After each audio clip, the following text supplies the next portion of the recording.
మీ ఎలాంటి వ్యాపార ప్రకటనలకైనా వెంటనే మా ఛానల్ సంప్రదించండి. ప్రస్తుతం మనతో పాటు ప్రముఖ ఆధ్యాత్మికవేత్త ఆస్ట్రో న్యూమరాలజర్ జయప్రద గారు మనతో ఉన్నారు. మేడంతో మాట్లాడదాం. నమస్కారం. నమస్తే అమ్మా. శ్రీమాత్రే నమః. మేడం, మే నెల కర్కాటక రాశి వాళ్ళకి విశేషంగా ఎలా ఉండబోతుంది? వీళ్ళకి ఈ నెల ఎదురయ్యే లాభ నష్టాలు, మంచి చెడులు ఏ విధంగా ఉండబోతున్నాయి? ఎలాంటి జాగ్రత్తలు తీసుకోవాలి ఈ నెల వీళ్ళు? కర్కాటక రాశి వాళ్ళు ఈ మాసం అంతా కొంచెం జాగ్రత్తగా ఉండాలి. ఎందుకంటే వీళ్ళకి అనుకూలంగా ఉండే పరిస్థితి ఇది ఈ మాసంలో గ్రహస్థితి లేదు. గ్రహస్థితి అన్ని కూడా కొంచెం ప్రతికూలంగానే ఉన్నాయి. ఎవరెవరు ఉన్నారంటే రవి, కుజుడు, బుధుడు, శుక్రుడు అందరూ కూడా కొంచెం ప్రతికూలంగా ఉన్నారు. కాకపోతే చూడడానికి వాళ్ళు చేసే పనుల్లో వాటిల్లో కాస్త అనుకూలంగా జరిగే వ్యవహారం కొంచెం ముందుకు వెళ్తుంది. అంటే చాలా మంది వ్యాపారం చేస్తుంది, కొంచెం వ్యాపారం అభివృద్ధి అయ్యే అవకాశం కొంచెం మార్గాలు కనిపిస్తూ ఉంటాయి. దానివల్ల ముందుకు వెళ్ళే అవకాశం ఉంటుంది. ఉద్యోగాల్లో పెద్ద పెద్ద పొజిషన్లోకి వచ్చే అవకాశాలు ఉంటాయి. ఆ పొజిషన్స్కి వెళ్తారు, కానీ శాలరీ అంతే ఉంటుంది. శాలరీ పెంచరు, పొజిషన్ వర్క్స్ మీద ఎక్కువ పెంచుతుంటారు ఈ మాసంలో. వీళ్ళకి ఏంటంటే చూడడానికి చెప్పుకోవడానికి పొజిషన్స్ చాలా బాగుంటాయి. అయితే ఈ మాసంలో వీళ్ళకి ఉద్యోగస్తులకి, వ్యాపారస్తులకి అంత అనుకూలంగా ఏమీ కనిపించట్లేదు. స్థలాలు, పొలాలు కొనుక్కునే వాళ్ళకి కాస్త అనుకూలంగా ఉంది. అంటే వీళ్ళు ఏదైనా ఇన్వెస్ట్మెంట్ ల్యాండ్ మీద ఇన్వెస్ట్ చేస్తున్నారు, అది వీళ్ళకి అనుకూలంగా ఉంది. ఎప్పటి నుంచో ఇల్లు వెతుకుతున్నారు, ఇల్లు కొనాలనుకుంటున్నారు, మంచి ఇల్లు, వాళ్ళకి అనుకూలమైన ఇల్లు అనుకున్న బడ్జెట్లో రావాలనుకుంటున్నారు, అవి వచ్చే అవకాశం వాళ్ళకి బాగుంది.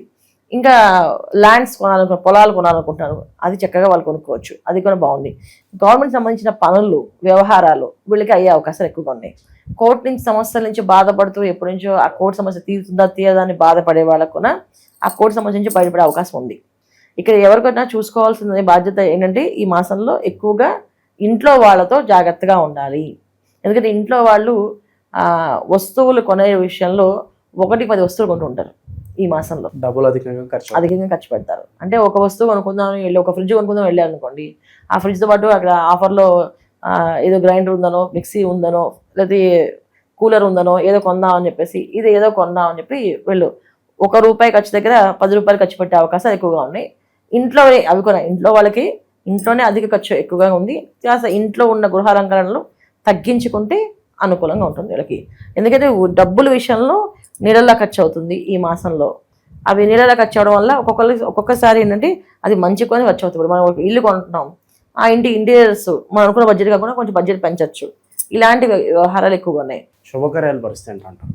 శుభకార్యాలు చక్కగా అవుతాయి, ఎందుకంటే వివాహాలు అయ్యే అవకాశాలు ఎక్కువగా ఉన్నాయి.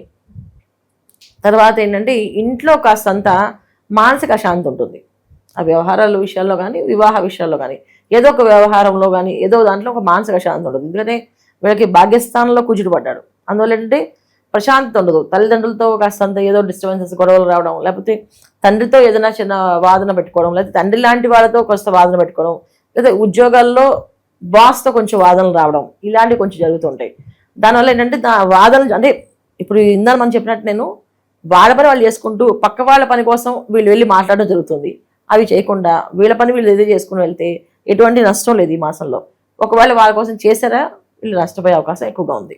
సో కర్కాటక రాశి వాళ్ళకి ఈ మాసంలో ఏంటంటే సంతోషానికి, ఆనందానికి డబ్బు విపరీతంగా ఖర్చు అవుతూ ఉంటుంది, అవి జరుగుతూ ఉంటాయి. ఉద్యోగస్తులు, వ్యాపారస్తులకి కొంచెం కష్టకాలం, మిగతా వాళ్ళందరికీ బాగుంది. అయితే వ్యాపారాలు, కొత్త వ్యాపారాలు మొదలుపెట్టే వాళ్ళే కాస్త ఆలోచించే మొదలుపెట్టాలి. కొత్త వ్యాపారాలు పరిగెట్టకూడదు ఈ మాసంలో. ఎందుకంటే వీళ్ళకి ఎటు చూసినా అంత అనుకూలంగా అనేది లేదు, ప్రతికూలం కనిపిస్తుంది. అందుకని కొత్త వ్యాపారం మొదలుపెట్టడం, ఉన్న వ్యాపారాన్ని అభివృద్ధి చేసే అవకాశాలు కనిపిస్తాయి. కొత్త పార్ట్నర్స్ రావడం కానీ, దీన్ని ఇలా అభివృద్ధి చేద్దామని కానీ, దాన్ని డెవలప్మెంట్ చేద్దామని కానీ ఇలాంటి అవకాశాలు ఎక్కువగా ఉన్నాయి. అంటే చిన్న చిన్న వ్యాపారస్తులకి ఏ ఇబ్బంది లేదు. పెద్ద పెద్ద వ్యాపారాలు పెట్టుబడులు పెట్టేవాళ్ళు వాళ్ళ జాతకాలు చూసుకొని పెట్టుబడి పెట్టాలి. కర్కాటక రాశి బాగుంది కదా అనుకుంటే అవ్వదు. ఎందుకంటే సెన్సిటివ్ రాశి, తెలియకుండానే అష్టమ రాహు ఒకటి వీళ్ళకి తెలియకుండానే కొంచెం మానసికమైన బాధని, భయాన్ని, ఆందోళన కలిగిస్తాయి. అంత బాగానే ఉంది కానీ ఏంటో నాకే హ్యాపీనెస్ లేదు, నేనే హ్యాపీగా ఉండట్లేదు, తృప్తి ఉండదు, నాకే ఏదో ఇంకా ఏదో కావాలి అనే తత్వం కనిపిస్తుంది. తృప్తి కాదు కానీ ఒక రకమైన మానసిక ఆందోళన ఉంటుంది. ఆందోళన అంటే చేసేది కరెక్టా కాదా అని. ఇప్పుడు ₹1,00,000 సంపాదించారు వాళ్ళు, ఏదో కావాలని షాప్కి వెళ్ళి ఒకటి కావాలి ఇంకోటి ఏదో కొన్నారు, దానికి బడ్జెట్ వీళ్ళు అనుకున్న బడ్జెట్ కానీ ఎక్కువ పెట్టారు. అది కొనేసేప్పుడు బాగానే ఉంటుంది, ఇంటికి వచ్చినప్పుడు ఆలోచిస్తుంటారు ఇంత పెట్టాము మరి నెక్స్ట్ మంత్ సరిగ్గా రాకపోతే ఏంటి పరిస్థితి అని. ఇలాంటి ఆందోళన ఎక్కువగా వీళ్ళకి ఈ మాసంలో కర్కాటక రాశి వాళ్ళకి ఉంది. సో ఆందోళన, మానసిక చింత, కొంచెం మానసికంగా కాస్త బాధ ఉంటుంది. ఆ క్షణాన్ని ఉల్లాసంగా ఉంటారు, ఆ క్షణాన్ని కొంచెం బాధపడే అవకాశం ఎక్కువగా ఈ మాసంలో ఉంది. ఎందుకంటే వీళ్ళ లాభస్థానంలో శుక్రుడు, బుధుడు కలిసి ఉన్నారు. అందువల్ల ఏంటంటే తృతీయ వ్యయాధిపతి బుధుడు లాభస్థానంలో ఉండడం వల్ల ఒక విధంగా వీళ్ళ మాటలు వీళ్ళు చేసే పనులు ఎదుటి వాళ్ళు గుర్తిస్తారు.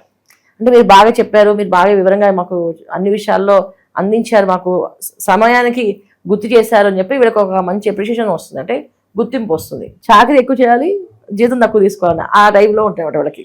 మొహమాటానికి ఖచ్చితంగా చేయాల్సి వస్తుంది, ఎందుకంటే లాభస్థానం శుక్రుడు ఉన్నారు కదా, ఇక వాళ్ళు అక్కడ ఏమి అనలేక లాభం మనకి మొహమాటం అక్కడ అడ్డొచ్చి చేయాల్సి వస్తుంది. కొన్ని పక్క వాళ్ళ పనులు కూడా వీళ్ళు బాధ్యత ఎత్తున వేసి చేసుకోవడం వల్ల కాస్త ఆందోళన, భయం ఉంటుంది. దానివల్ల ఏమైనా జరుగుతుందేమో, రేపు నాకు ఏమైనా చెడ్డ పేరు వస్తుందేమని ఒక భయాన్ని వస్తుంది. ఇది జాగ్రత్తగా అలాంటి పనులు జోలికి వెళ్ళొద్దు. మీ పని అయితే మీరు చేసుకోండి ప్రశాంతంగా. మీ పని మీరు చేసుకుంటూ మీకు కావాల్సిన వస్తువులు మీరు కొనుక్కుంటే మీకు నచ్చినవి మీరు చేసుకున్నంత వరకు ఏ ఇబ్బంది లేదు. పక్క వాళ్ళ వ్యవహారాల్లో మొహమాటానికి వాళ్ళకి సాయం చేద్దాము, వాళ్ళకి ఏదైనా మనం వాళ్ళకి ఏదైనా చేయకపోతే ఎలాగా అని అనుకున్నామో అది మనం ఎత్తిన భారంగా మారుతుంది. అదొక్కటి జాగ్రత్తగా తీసుకోండి అంతే. మేడం, బయట పరిస్థితులు మనం చూస్తున్నాము, ఆర్టిఫిషియల్ ఇంటెలిజెన్స్ ద్వారా చాలా వరకు ఉద్యోగాలు పోతున్నాయి. అలాగే ఆల్రెడీ జాబ్ చేస్తున్న వాళ్ళు కెరీర్లో గ్రోత్ లేక ఇబ్బంది పడుతున్నారు.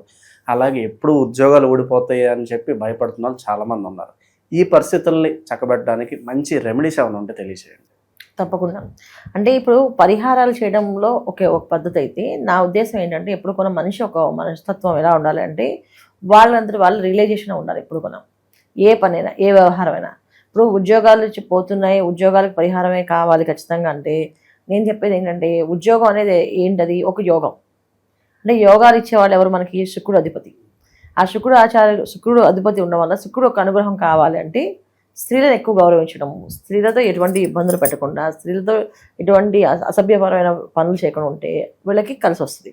అయితే ముఖ్యంగా స్త్రీలు అంటే ఎవరెవరు ఉండే వీళ్ళకి ముఖ్యంగా తల్లి, భార్య, తర్వాత చెల్లెలు, వీళ్ళు ముగ్గురు ఉంటారు ముఖ్యంగా. వీళ్ళ ముగ్గురిని ఏమి అనుకుని ఉంటే ఎవరికైనా సరే ఉద్యోగాలు పోవు. ఇది ఒక పరిహారం. చాలామంది ఏ రెమెడీ చేయాలంటారు, కానీ వాళ్ళని ఊరికే సతాయిస్తుంటారు, సరదాగా ఏడిపిస్తుంటారు చెల్లెల్ని, అక్కల్ని సరదాగా ఏడిపిస్తే వాళ్ళు ఏమవుతుందని చెప్పి. కానీ వాళ్ళకి ఎంత సరదా ఉన్నప్పటికీ వాళ్ళ మానసికమైన పరిస్థితి కొంత మనసులో కాస్త బాధపడితే అది వాళ్ళకి తగులుతుంది. అలాగే తల్లితోటి పోట్లాడకూడదు. వీళ్ళు పోట్లాడకుండా వాళ్ళు చెప్పినట్టు సరే అమ్మా చేద్దాం అని అనుకూలం చేద్దామని సౌమ్యంగా మాట్లాడితే ఖచ్చితంగా ఉద్యోగాలు నిలబడతాయి. తర్వాత భార్య భర్తల మధ్యలో భార్యని హీనంగా మాట్లాడినా కాస్త నీకేం తెలియదు నో మూసుకుంటని చెప్పేసి మాట్లాడితే కూడా పోయే అవకాశాలు ఎక్కువ ఉన్నాయి. సో ముఖ్యంగా చేయాల్సిందంటే స్త్రీని ఎక్కువగా వీళ్ళు గౌరవించడం వల్ల వీళ్ళకి వస్తాయి. ఇది ఎటువంటి స్త్రీలకేంటి, మిగతా బయట జరిగే స్త్రీలకు కాదు, ఓన్లీ ఇంట్లో వాళ్ళకి మాత్రం ఈ ప్రాధాన్యత వీళ్ళు ఇవ్వగలిగితే ఉద్యోగాలు ఖచ్చితంగా నిలబడతాయి. ఇది పెద్ద పరిహారం వీళ్ళకి. వీళ్ళు మౌనంగా ఇంట్లో సౌమ్యంగా మాట్లాడమే వీళ్ళకి పెద్ద టాస్క్. అది చేయగలిగితే అదృష్టవంతులే. ఇక దైవాదృష్టంలో ఉద్యోగం అంటే ఏంటంటే మాకు ఎప్పుడు కూడా అధికారంగా అగ్నితత్వమైన రాశి కుజుడు ఒక అధికారం ఉంటేనే డబ్బు సంపాదిస్తారు. ఎవరికైనా సరే జాతకంలో కుజుడు ఏ భావంలో ఉన్నారో ఆ భావానికి గురువు అధిపతి ఉండి గురువు వీక్షణ ఉన్నప్పటికీ డబ్బు బాగా సంపాదిస్తారు వాళ్ళు.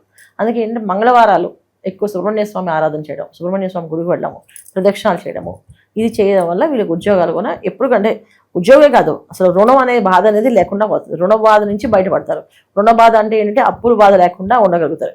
ప్రతి మంగళవారం సుబ్రహ్మణ్య స్వామి 21 ప్రదక్షిణాలు చేసి సుబ్రహ్మణ్య స్వామి దగ్గర ప్రసాదంగా కొబ్బరికాయ, అరటిపళ్ళు నైవేద్యంగా ఇచ్చేసి దండం పెట్టుకున్న, పెసరపప్పు నైవేద్యంగా ఇచ్చిన చాలా చాలా విశేషమైన ఫలితాలు వీళ్ళకి వస్తాయన్నమాట. ఇవి వీళ్ళు చేసుకోవాలి. ప్రస్తుత కాలం వీళ్ళకి ఎలాంటి పరిహారాలు బాగా అవసరం అంటారు? గణపతి ఆరాధన ఖచ్చితంగా చేసుకోవాలి వీళ్ళు. గణపతి ఆరాధన ఎక్కువగా చేయడం వల్ల మాట ఇక్కడ ఎంతవరకు మాట్లాడాలి, ఎంతవరకు చెప్పాలి, ఏం చేస్తే బాగుంటుంది అనేది వీళ్ళకి అనుకూలంగా కనిపిస్తుంది. గణపతి ఆరాధన, గణపతి సహస్రనామాన్ని పొద్దున్నే ఇంట్లో లేవగానే స్నానం చేసి గణపతి సహస్రనామాన్ని పెట్టేస్తే ఆ సహస్రనామం అంతా నడుస్తుంటే వీళ్ళ పని వీళ్ళు చేసుకోవచ్చు. వంట చేస్తారు, టిఫిన్ బాక్స్లు, ఆఫీస్కి వెళ్ళే వాళ్ళు ఆఫీస్కి వెళ్ళొచ్చు. కానీ వాళ్ళ చెవు మాత్రం వింటూ ఉండాలి అది, ఆ సహస్రనామాన్ని. అది వినడం వల్ల వీళ్ళకి లాభం జరుగుతుంది.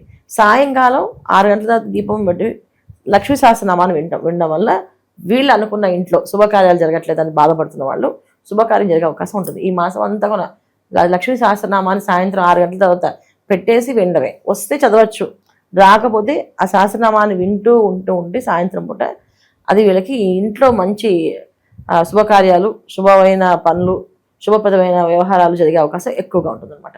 ఇవి చేసుకోవాలి వీళ్ళు. మంచి విశ్లేషణ అందించారు, ధన్యవాదాలు. నమస్తే అమ్మా. శ్రీమాత్రే నమః.